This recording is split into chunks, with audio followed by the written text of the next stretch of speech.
संजय शाह के साथ बिजनेस की बातें इस सेशन में आपका हार्दिक स्वागत है। आज बिजनेस की बातें नाम का मैसेज जो आपको मिला है वहां से शुरुआत करते हैं। पहले ये जांच करें कि ग्राहक को क्या चाहिए, फिर तय करें कि उसके लिए क्या करना जरूरी है और फिर उसे करने में लग जाए। हमारे ग्राहक को क्या चाहिए ये पता करना सबसे पहले जरूरी है और उसके लिए हमें क्या करना होगा, तो हर एक बिजनेस को ये ध्यान रखने की जरूरत है। दूसरा एक सेंटेंस है कि good business leaders adept to any situation, they don't get stopped by any circumstances because they know that the world is always changing. In the ever changing world, it is not good for themselves as well as their business to remain rigid and unchanging. ये जो पूरा विश्व है वो continuously बदल रहा है। ये हर एक सफल बिजनेस लीडर ये जानता है कि ये पूरा विश्व बदल रहा है। तो ये बदलते विश्व में अगर मुझे टिके रहना है, ग्रो करना है, तो मैं और मेरा बिजनेस स्थायी नहीं हो सकते। उसको भी कंटिन्यूअसली परिवर्तन करने की तैयारी रखनी पड़ेगी और रेडी रहना पड़ेगा कि जहां पे भी कुछ चेंज करने की जरूरत पड़ेगी तो हम करेंगे। सो ये तैयारी के साथ अगर हम रहेंगे तो हम किसी भी बिजनेस की सिचुएशन में अच्छी तरह से काम कर पाएंगे, राइट। आज हमें बात करनी है कंपनी के कल्चर के बारे में। छोटी बड़ी किसी भी कंपनी का कल्चर क्यों इंपॉर्टेंट होता है इसके बारे में कुछ बात करेंगे।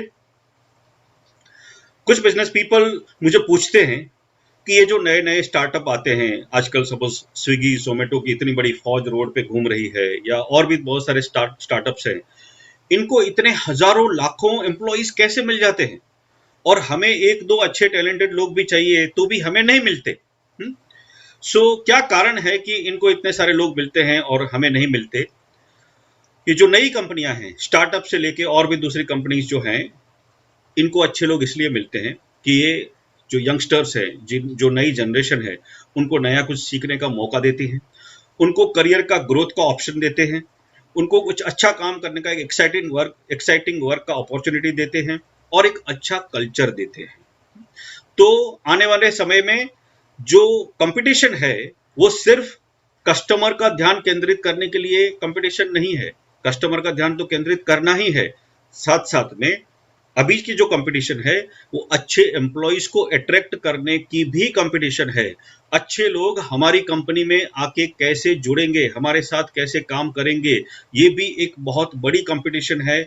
जिस कंपनी में बहुत ही टैलेंटेड लोग आके काम करेंगे उस कंपनी का सक्सेस का ग्राफ बहुत ऊंचा जा सकता है, क्योंकि फाइनली किसी भी कंपनी को बनाता कौन है? सक्सेसफुल या फेलियर बनाने वाले उसके लोग ही होते हैं। अगर हमारी कंपनी को सक्सेसफुल बनना है तो उसकी टीम के अंदर अच्छे अच्छे टैलेंटेड लोग आएंगे तो ही ये कंपनी आगे बढ़ पाएगी, ग्रो कर पाएगी। ये हमें समझ लेना है, क्योंकि हर जो बड़ी कंपनी जो बड़ी हुई है उन्होंने ये बहुत क्लियरली समझा है कि अगर कंपनी को ग्रो करना है तो उसमें टैलेंटेड टीम होनी ही चाहिए। आपने शायद पढ़ा होगा कि जो बड़ी बड़ी कॉलेजेस हैं, बड़ी बड़ी इंस्टीट्यूट्स हैं, लाइक IIM है या IIT है या दूसरी कॉलेजेस हैं, उसमें कैंपस इंटरव्यूज होते हैं।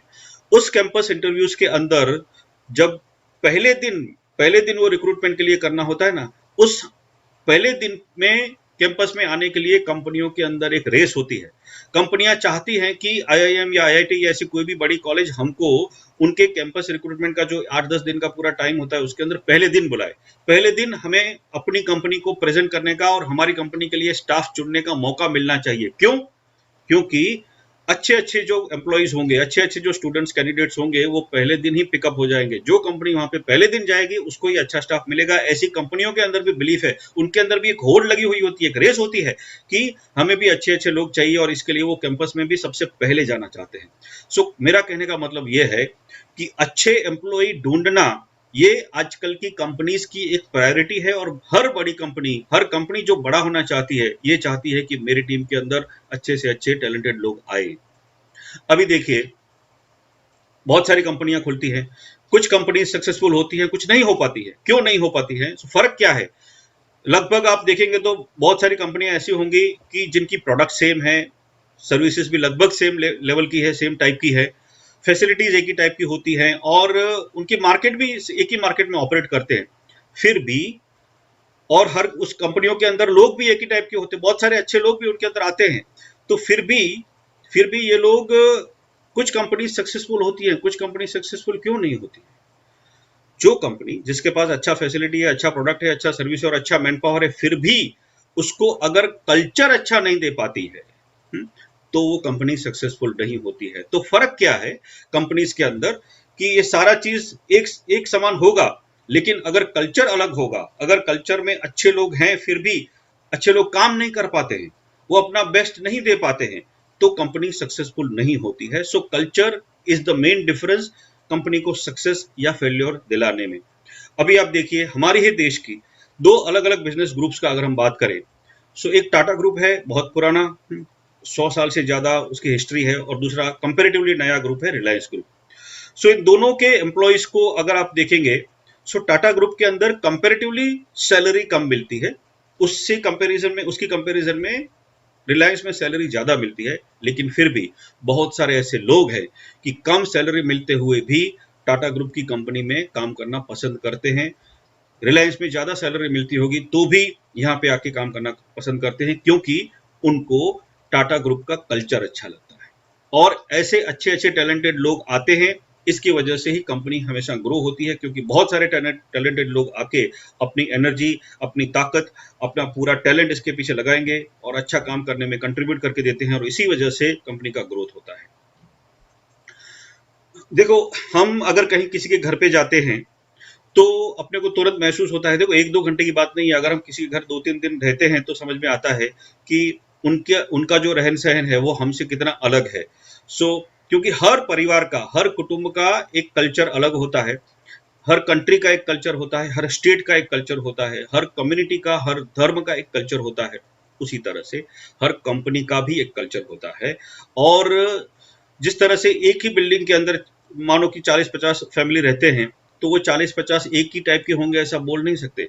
इसी तरह से एक इंडस्ट्री के अंदर, एक सिटी के अंदर भी सपोज एक ही टाइप की 4-5 कंपनीज हैं, तो सारी एक ही टाइप की होंगी ऐसा नहीं कह सकते, क्योंकि इन 4-5 जो भी कंपनीज है इनका कल्चर अलग अलग होगा, और उसकी वजह से वो कंपनी पूरी अंदर से अलग होगी। और ये फर्क जो हमें समझना है, हमारी कंपनी के अंदर भी सही कल्चर कैसे हो, क्योंकि अगर कल्चर सही नहीं होगा तो चाहे कितनी भी अच्छी स्ट्रेटेजी हम बना लें, देखो लगभग हर कंपनी सक्सेसफुल होने के लिए कुछ ना कुछ स्ट्रेटेजी बनाती है, कुछ ना कुछ दावपेच खेलती रहती है, बहुत सारी चीजें करने की कोशिश करती है। लेकिन कुछ कंपनियां ही ऐसी हैं कि जो स्ट्रेटेजी सेट करते हैं उसके अनुसार एक्चुअली अमल कर पाते हैं, एग्जीक्यूशन करने में सफल होते हैं। और बाकी की कंपनियां स्ट्रेटेजी बनाती हैं, प्लान बनाती हैं, बहुत गोल सेट करती हैं, लेकिन कर नहीं पाती है, क्योंकि उनके पास बाकी सब कुछ है, कल्चर की फेल्योर है, उनके पास ऐसा कल्चर नहीं है जिसमें वो चीजें कर सके, और उसी की वजह से फेल हो जाते हैं। बहुत सारी कंपनियां बड़ी हुई हैं, क्यों बड़ी हुई हैं? उन्होंने एक चीज खास ध्यान में रखी है कि अच्छे से अच्छे लोग सबसे पहले ढूंढना, इसके ऊपर फोकस देते हैं। Find out good people, that is the first thing. और एक उनको अच्छा कल्चर डेवलप करके देने का, कल्चर के ऊपर बहुत ज्यादा ज्यादा ध्यान देती है ये कंपनी। और उसमें हर एक पर्सन के ऊपर विश्वास किया जाता है, उनकी उनकी इज्जत की जाती है, उनकी आवाज सुनी जाती है, उनको ओपिनियन, उनका जो भी सजेशन होगा उसको सुना जाता है, और उनके ऊपर जो भी काम देते हैं वो उस काम की एक वैल्यू की जाती है, उनको लगता है कि उनकी कदर की जाती है। सो ये सारा चीज एक अच्छे कल्चर की निशानी है। जो कंपनियां बड़ी होती हैं वो अपने एम्प्लॉयज को बहुत ही ट्रेनिंग देती हैं, बहुत ट्रेनिंग देते हैं। अभी कभी कभी ये स्मॉल मीडियम एंटरप्राइज के जो एंटरप्रेन्योर्स हैं, ये सवाल करते हैं कि अगर मैं मेरे स्टाफ को ट्रेनिंग दूंगा तो कल ये मुझसे सीख के कहीं और चला जाएगा। अभी ठीक है, ये डर है, लेकिन इसका ऑल्टरनेटिव यही है कि अगर हम ट्रेनिंग नहीं देंगे तो अपने एम्प्लॉइज, अपने कस्टमर्स को अच्छी सर्विस कैसे दे पाएंगे, राइट? सो ट्रेनिंग देने का कोई एक्चुअली विकल्प नहीं है। सिर्फ हम ट्रेनिंग देंगे तो वो भाग जाएगा, ऐसा सोच के अगर हम ट्रेनिंग नहीं देंगे तो उसकी प्राइस क्या हम चुकाएंगे? इसकी प्राइस ये होगी कि हमारे लोग ट्रेन नहीं होंगे और हमारे कस्टमर को अच्छी सर्विस नहीं मिलेगी। फाइनली नुकसान तो हमारी कंपनी का ही होगा। इसलिए लोग ट्रेन होके भाग जाएंगे, ऐसे डर से ट्रेनिंग नहीं देने का ये नहीं करना चाहिए। हमें उनको अच्छी से अच्छी ट्रेनिंग देके इस तरह से तैयार करना चाहिए कि जो हमारी कंपनी कस्टमर को प्रॉमिस करती है, जिसके लिए हमारी ब्रांड जानी जाती है, उस टाइप की सर्विस देने के लिए ये लोग तैयार हों। इसलिए उनको अच्छा से अच्छा ट्रेनिंग देना चाहिए। इसके बारे में जो वर्जिन ग्रुप के बॉस हैं, रिचर्ड ब्रैंसन, उनका एक सेंटेंस बहुत अच्छा है। उन्होंने ऐसा कहा है कि आपके लोगों को इतना अच्छा ट्रेनिंग दो इतना अच्छा ट्रेनिंग दो कि उनको इंडस्ट्री में कहीं पे भी जॉब मिल जाए, उतना अच्छी ट्रेनिंग उनको दे दो। और इतना अच्छा ट्रेनिंग देने के बाद उनको उनके साथ उनको इतना अच्छा ट्रीटमेंट दो कि उनको और कहीं पे जाने की इच्छा ही ना हो, वो कहीं बाहर जाना चाहे ही नहीं, उतना उनको मोटिवेट करो, उतना उनको खुश रखो। तो ये खुश कैसे रह सकेंगे? अगर कल्चर सही होगा तो ही। तो ये एक बहुत इंपॉर्टेंट लेसन है जो हमें याद रखने का है, क्योंकि जो कंपनियां बड़ी हुई हैं वो हमेशा सिर्फ फाइनेंशियल एसेट्स डेवलप करने के ऊपर ध्यान नहीं देती है। फाइनेंशियल एसेट्स, फाइनेंशियल कैपिटल बढ़ना चाहिए और इसके ऊपर उनका फोकस होता है, लेकिन साथ साथ में ह्यूमन कैपिटल बढ़े, ह्यूमन एसेट्स बढ़े, इसके ऊपर भी इनका बहुत ध्यान होता है और इसीलिए वो कल्चर के ऊपर बहुत ही ध्यान देते हैं, उसके अंदर बहुत सारा टाइम, मनी और एनर्जी का इन्वेस्टमेंट करते हैं। इन्फोसिस के जो फाउंडर हैं नारायण मूर्ति, इनका एक बहुत बड़ा फेमस स्टेटमेंट है। उन्होंने कहा था कि मेरी कंपनी की जो एसेट है ना, एसेट, वो एसेट मेरे लोगों के दिमाग के अंदर है और रोज शाम को ये एसेट मेरी कंपनी के गेट में से बाहर चली जाती है अपने घर पे और रोज सुबह वापस आती है। मतलब कि मेरी कंपनी की एसेट क्या है? मेरे लोग, उनका दिमाग, उनकी टैलेंट, यही मेरी एसेट है। तो ये कंपनियां ऐसा मानती हैं कि हमारे लोग ही हमारी एसेट हैं, इसलिए इतने इतनी बड़ी हो पाई हैं।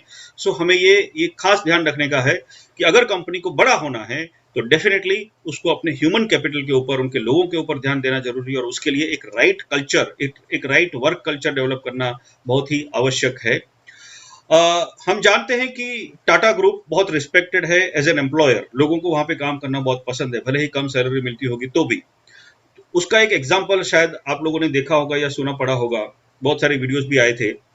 26 नवंबर 2008 में जब मुंबई की ताज होटल में अटैक हुआ था, और भी बहुत सारी जगहों पे मुंबई में अटैक हुआ था, तभी ताज होटल के बहुत सारे एम्प्लॉइज ने अपनी जान पे खेल के, खुद की जान गंवा के भी कुछ लोगों ने अपने जो कस्टमर्स थे ताज होटल के, वहां पे ताज होटल के कस्टमर्स को सर्विस दिया था, उनको प्रोटेक्ट किया था, ताकि वे बच जाए। इस तरह से उनको सेफ जगह पे शिफ्ट करने में बहुत सारी कोशिश की थी, अपनी जान दे के भी बहुत सारे लोगों ने ऐसा काम किया। तो इस तरह का कमिटमेंट टाटा ग्रुप के लोगों के अंदर, टाटा ग्रुप के एम्प्लॉइज के अंदर कैसे आता है? बिकॉज ऑफ द कल्चर जिसके अंदर बहुत सारा इन्वेस्टमेंट टाटा ग्रुप करता रहता है। तो ये कल्चर क्या होता है? किसी भी कंपनी का कल्चर मतलब अलग अलग एक्टिविटीज जो कंपनी करती है वो कैसे करती है। हम अपने कस्टमर के साथ कैसे व्यवहार करते हैं, अपने एम्प्लॉइज को कैसे ट्रीट करते हैं, अपने वेंडर्स, आउटर सोसाइटी, हर एक्टिविटी हम कैसे करते हैं, हर एजेंसी के साथ हम कैसे बिहेव करते हैं, ये सारा चीज हमारा कल्चर को डिफाइन करता है। हमारे एम्प्लॉय एक दूसरे के साथ किस तरह से व्यवहार करते हैं, क्या एक दूसरे को रिस्पेक्ट करते हैं, क्या हमारे कस्टमर को अच्छी तरह से ट्रीट करते हैं, क्या हमारी कंपनी में सब कुछ टाइम पे होता है, क्या हमारे लोगों को काम करना पसंद है, वो यहाँ पे they love working with us. So किस तरह से हम अलग अलग एक्टिविटीज करते हैं, इसके बेसिस पे हमारी कंपनी का कल्चर डिफाइन होता है, ये हमें ध्यान रखना है। मैं एक सवाल पूछता हूं बहुत सारी कंपनी में कि आपकी कंपनी में कोई गाना गाता है? क्योंकि बहुत सारी कंपनीज में बहुत ही सीरियस माहौल होता है कि इधर गाना नहीं गाने का, क्योंकि यहाँ पे हम काम करने के लिए आते हैं, थोड़ा यहाँ पे गाना गाने के लिए, मस्ती करने के लिए आते हैं। देखो, पूरा दिन गाना गाने के, वी आर नॉट ऑर्केस्ट्रा, पूरा दिन गाना गाने की बात नहीं है, लेकिन कभी कभी खुशी से अगर कोई गाना गाता है आपकी कंपनी में, तो मैं एडवाइस करता हूं कि उसको रोकना मत, ना उसको टोकना कि भाई गाना नहीं गाने का, नो। बिकॉज गाना आदमी कब गा सकता है? जब वो खुश होता है। सो अगर कंपनी में कोई गाना गाता है तो इसका मतलब है कि वो खुश है, इसका मतलब है कि आपकी कंपनी का कल्चर कुछ तो पॉजिटिव कर रहा है, लोगों को यहाँ पे काम करने में मजा आता है, इसलिए लोग काम करते वक्त गाना गा सकते हैं। तो इसलिए ज्यादा से ज्यादा लोग गाना गुनगुनाएं। इस तरह का प्लेजेंट एटमॉस्फेयर अगर हम खड़ा करेंगे तो जरूर हमारी कंपनी का बहुत ही ग्रोथ होगा और अच्छे से अच्छे लोग यहाँ पे आके खुशी खुशी काम करने के लिए तैयार होंगे। इसलिए कल्चर के ऊपर बहुत ध्यान देना जरूरी है। हर कंपनी का, जिस तरह से हर कंट्री का कल्चर होता है, हर कंपनी का भी कल्चर होता है, तो कंपनी का कल्चर डेवलप करने की रिस्पॉन्सिबिलिटी हमारी होती है। और अगर हम अच्छा कल्चर डेवलप कर पाएंगे तो लोग जो हमारे साथ आएंगे काम करने को, उनको फ्लरिश होने का, उनको अपनी एबिलिटी एक्सप्रेस करने का, अपनी जो टैलेंट है उसको दिखाने का मौका मिलता है। और अगर हमारा कल्चर सही नहीं होगा तो लोगों के अंदर जो टैलेंट होगी वो उसी तरह से मुरझा जाएगी, उसमें किसी को भी कुछ काम करने का मौका नहीं मिलेगा और लोग ऐसे ही अपनी टैलेंट वेस्ट हो जाएगी लोगों की, राइट? सो लोगों को अगर कल्चर अच्छा लगता है, असर क्या होती है कि अगर कल्चर अच्छा है तो लोग बार बार वहां पे आते हैं। उसी कंपनी में अगर छोड़ के जाते हैं ना तो वापस चले आते हैं। आपने देखा होगा, मैं बहुत सारी कंपनीज में देखता हूँ कि लोग कुछ ज्यादा इंक्रीमेंट मिलेगा, बाहर कहीं पे ज्यादा ऑफर मिलेगी, 1-2 हजार, 5 हजार, 10 हजार, 10%, 20%, 30% कुछ इंक्रीमेंट मिला, बाहर ऑफर मिली तो ऐसे छोड़ के चला जाता है एम्प्लॉय, और फिर 2-3 सालों के बाद वापस उसी कंपनी में कम सैलरी एक्सेप्ट करके भी आ जाता है। ऐसा क्यों होता है? ऐसा इसलिए होता है कि यस, 20-30% सैलरी का हाइक मिला इसलिए बाहर गया था, लेकिन वहां जाके उसको पता चला कि यार मजा नहीं आ रहा है, मजा नहीं आ रहा है।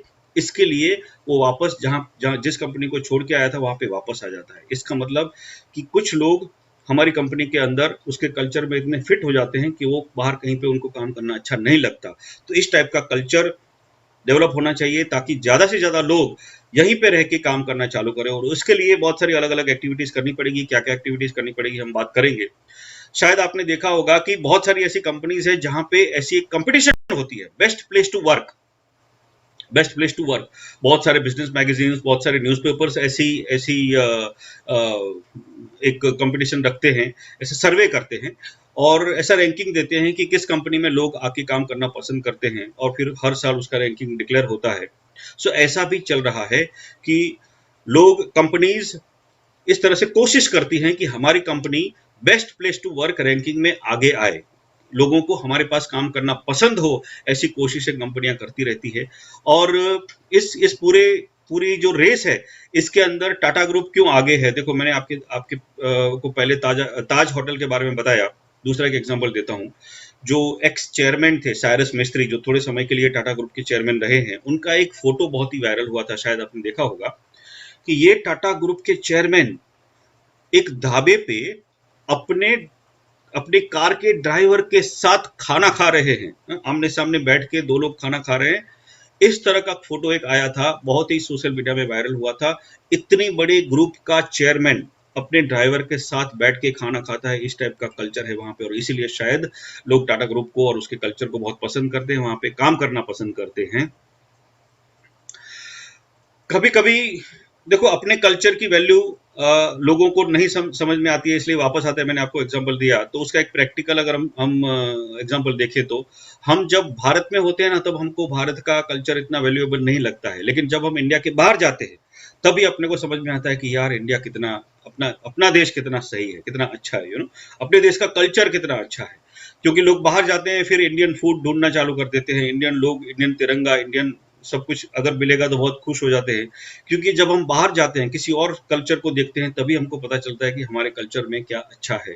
तो हमारे एम्प्लॉइज भी इसी तरह से हमारे कल्चर को प्यार करने चाहिए।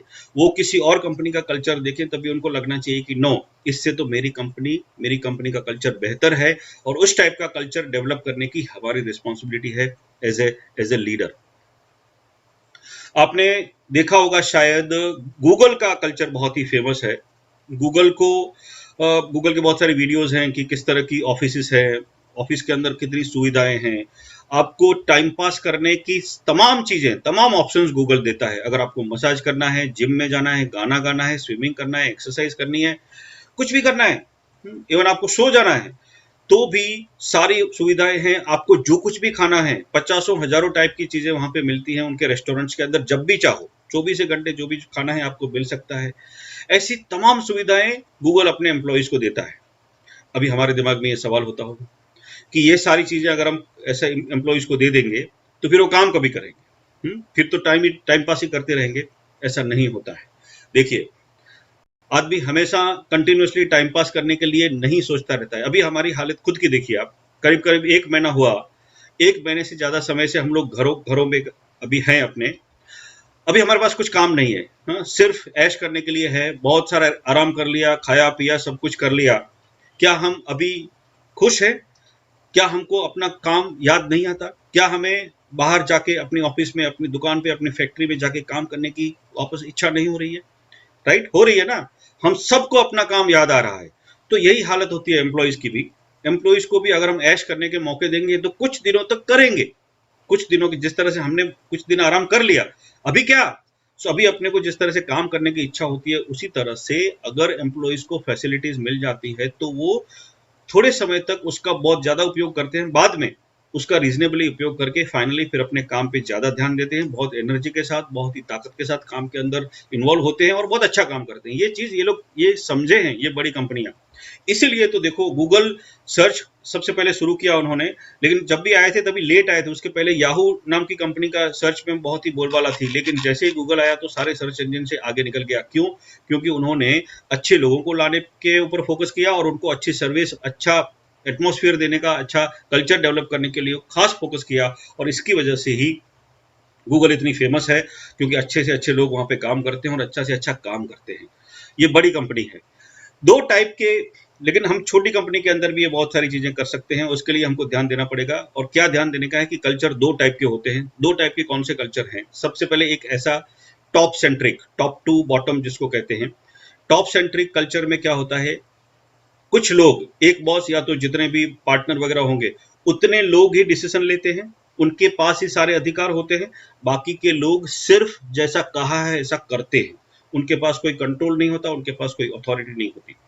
इस टाइप का सरकारी कल्चर होना, ये generally most of the businesses के अंदर ऐसा कल्चर होता है हमारे पास। और ऐसे कल्चर में एम्प्लॉय की कुछ खास वैल्यू नहीं होती, उनकी कोई खास वैल्यू नहीं होती, और उनका काम होता है जैसे कहा गया ऐसा करने का। ऐसा जो कल्चर है वो आने वाले समय के लिए सूटेबल नहीं है। एक एग्जाम्पल है ऐसे कल्चर का, एयर इंडिया। अभी एयर इंडिया में अगर आप गए हैं तो एयर इंडिया की जो जो स्टाफ है, इनको इतना कंसर्न नहीं है कि कस्टमर को किस तरह से ट्रीट करने का। उनकी जो एयर होस्टेसेस हैं, आंटीज हैं, इतनी रूड होती है। कभी कभी मैंने देखा है, आपने भी शायद ऑब्जर्व किया होगा, कि कभी कोई विनम्रता से बात नहीं करती पैसेंजर के साथ, ऐसे भी होते हैं, राइट। सो ये कल्चर टॉप सेंट्रिक है, ऊपर से सब कुछ कहा गया ऐसा करने का, बाकी का कुछ सोचने का नहीं, अपना दिमाग लगाने का नहीं, इस तरह का कल्चर होता है। दैट इज एक टाइप का कल्चर।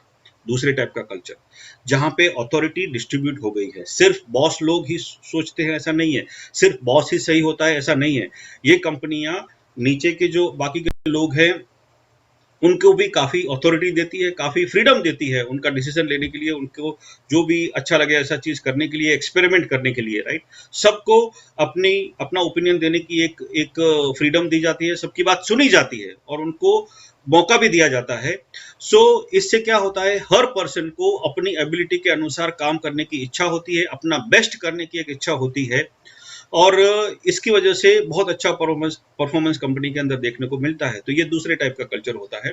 और इसका भी वापस उसी तरह से एक एयरलाइन का ही एग्जांपल हम देखते हैं। एक तरफ हमने देखा कि एयर इंडिया की एयर होस्टेस कितना रूडली कस्टमर के साथ बात करती है, और उसके सामने आती है इंडिगो की एयरलाइंस। इंडिगो की एयर होस्टेस आपने देखा होगा, भले इंडिगो कोई पॉश एयरलाइंस नहीं है, लेकिन आज भारत की सबसे बड़ी एयरलाइन है, सबसे ज्यादा फ्लाइट उनकी ही है, और टाइमली सर्विस के लिए, अच्छी सर्विस के लिए ये लोग जाने जाते हैं। तो उसका भी एक सही कल्चर, एक रीजन है कि ये कंपनी इतनी आगे बढ़ी है। अभी देखिए, इंडिगो का एक एग्जांपल मैं कहता हूं। इंडिगो बहुत ही टाइमली सर्विस के लिए फेमस है, मतलब हर फ्लाइट उनकी टाइम पे जाती है और टाइम पे लैंड होती है। तो ये सब करने के लिए उनको बहुत टाइम बचाने की जरूरत पड़ती है। तो सब कुछ जल्दी हो, इसके लिए इन लोगों ने क्या किया, उन्होंने ऑब्जर्व किया कि जब हमारी फ्लाइट लैंड होती है और उसके बाद नेक्स्ट फ्लाइट के लिए हम पैसेंजर्स को अंदर बुलाते हैं, बीच में हमको सफाई करनी पड़ती है। सफाई के 15-20 मिनट बीच में जाते हैं, क्योंकि ग्राउंड से लोग अंदर आते हैं, फिर वो सफाई करके फिर बाहर जाएंगे, इसमें 15-20 मिनट का टाइम वेस्ट होता है। ये 15-20 मिनट अगर मैं बचा सकता हूं तो फिर नेक्स्ट फ्लाइट हम जल्दी उठा सकते हैं, और इस तरह से पूरे दिन में 1-2 फ्लाइट और भी हम ऐड कर सकते हैं। इस तरह से सोच के उन्होंने क्या किया, अपनी एयर होस्टेस को कन्विंस किया। जरा सोचिए, एयर होस्टेसेस को बोला गया कि अगर आप फ्लाइट जब लैंड होने वाली होती है उसकी 15-20 मिनट पहले प्लास्टिक की थैली लेके सारे जो पैसेंजर्स हैं उनके पास जाके जो भी कूड़ा कचरा है उनके पास से मांग लेंगे, कचरा इकट्ठा कर लेंगे, तो हमको ग्राउंड पे जाके फिर सफाई कराने की जरूरत नहीं पड़ेगी, और हम 15-20 मिनट बचा के तुरंत ही नेक्स्ट फ्लाइट के लिए तैयार हो जाएंगे। अभी सोचिए, इतनी सोफिस्टिकेटेड लड़कियों को उन्होंने ये कन्विंस किया।